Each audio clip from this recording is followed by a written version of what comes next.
ಇವತ್ತಿನ ತಿಂಡಿ ನನ್ನ ಬಟ್ಟೆಗೆ ಮ್ಯಾಚ್ ಆಗ್ತಿದೆ. ಆಹಾ ಒಡೆ ಜೋಕ್. ಹೇ ಸ್ಪಾರ್ಕಲ್ಸ್, ನಮಸ್ಕಾರ. ನಮ್ಮ ಕಾಲೇಜ್ಗೆ ಇವತ್ತು ಹೋಗಬೇಕಾದ್ರೆ ಭಾರಿ ಖುಷಿಯಲ್ಲಿ ಹೋದೆ. ಖುಷಿಯಲ್ಲಿ ಹೋದಂದರೆ 2 ನಿಮಿಷಕ್ಕೆ ಆ ಖುಷಿ ನಂದು ಹಾಳಾಗೋಯ್ತು. ಯಾಕಂದರೆ ಕಾಲೇಜ್ ಬಸ್ಸು ಮಿಸ್ ಮಾಡ್ಕೊಂಡು ಕೂತಿದ್ದೀನಿ. ಅಂದ್ರೂ ಕಾಲೇಜ್ಗೆ ಹೋಗ್ಮೇಲೆ ಎಷ್ಟು ಖುಷಿ ಆಯ್ತು ಅಂದರೆ ಮತ್ತೆ, ಯಾಕಂದರೆ ಇವತ್ತು ನಮ್ಮದು ಫಸ್ಟ್ ಪೀರಿಯಡೇ ಪ್ರಾಕ್ಟಿಕಲ್ಸ್ ಮಾಡಿಸ್ತಿದ್ರು. ಫಿಂಗರ್ ಪ್ರಿಂಟು ಹೇಗೆ ಡೆವಲಪ್ ಮಾಡಬೇಕು ಅಂತ.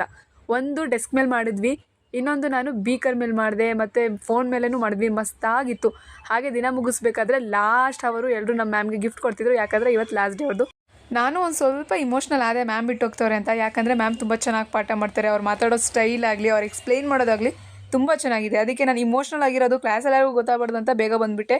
ಬಿಕಾಸ್ ನನಗೆ ನನ್ನ ಇಮೋಷ್ನಲ್ನೆಸ್ನ ಇನ್ನೊಬ್ರಿಗೆ ತೋರಿಸ್ಕೊಳ್ಳೋದು ನಂಗೆ ಇಷ್ಟ ಇಲ್ಲ. ಕಂಪ್ಯೂಟರ್ ಕ್ಲಾಸಲ್ಲೂ ಅಷ್ಟೇ, ಏನು ಪ್ರಾಪರ್ ಅರೇಂಜ್ಮೆಂಟ್ಸ್ ಇಲ್ಲ. ಅಂದರೆ ಇವ್ರು ಥಿಂಕ್ ಮಾಡಬೇಕಲ್ವಾ, ನಾವು ಅಷ್ಟು ದುಡ್ಡು ಕಟ್ತಿದ್ದೀವಿ ಅಂದಮೇಲೆ ನಮಗೆ ಕರೆಕ್ಟಾಗಿ ನಾವು ಹೋಗಿದ ತಕ್ಷಣ ಸಿಸ್ಟಮ್ ಸಿಗೋದು ಎಲ್ಲ ನೋಡ್ಕೋಬೇಕು ಅವರು. ಅವೆಲ್ಲ ಏನಿಲ್ಲ. ಸರಿ, ನಾಳೆ ಸಿಗ್ತೀನಿ. ಬಾಯ್ ಬಾಯ್.